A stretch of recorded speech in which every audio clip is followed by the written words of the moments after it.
Hey, can I be real with you for a second? There's a kind of silence that doesn't come from weakness, it comes from finally understanding your worth. It's not the silence of giving up, it's the silence of never expected you to finish it. When she pulled away, ignored your messages, or acted cold, she assumed you'd react, that you'd chase, that you'd fight to fix what she broke. But the moment you stop playing into that, the moment you match her silence with your own, that's when the panic sets in. See, women who initiate distance expect you to come running when you don't. When you go completely still, she starts hearing the echo of her own actions, and trust me, that silence, it's deafening. Now she's wondering, why hasn't he reached out? Did he move on? Did I lose him for good?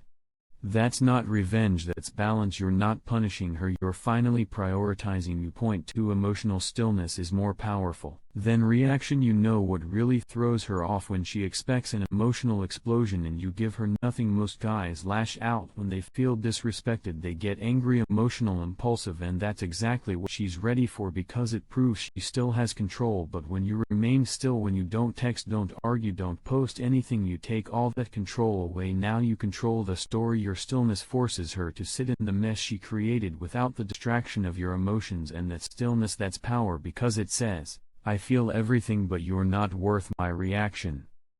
That's when she starts doubting herself, not because you said anything but because you said nothing. Point 3. Disappearing creates space for her regret to grow. Every time you go silent, you're planting a seed in her mind. At first she might not feel it, but as time passes and she doesn't hear from you, that seed starts growing into something she can't ignore: regret. Because when you remove your presence completely, not to play games but because you're finally done begging to be seen, she starts remembering not just what you said but how you made her feel. Your your consistency, your loyalty, and now she's comparing that to everything she has around her, and nothing measures up. Your silence gives her one thing she can't run from: time to realize what she lost, time to reflect on how she took your energy for granted. And the more she sits with that, the heavier that regret. Now when you stop needing her to validate your pain or explain her choices, you become emotionally untouchable. She can't push your buttons anymore, she can't bait you into a reaction, she can't use guilt to keep you tied to her story. You've moved on mentally, emotionally, spiritually, and that is when the tables flip. Man who walks away quietly is the one she remembers the loudest.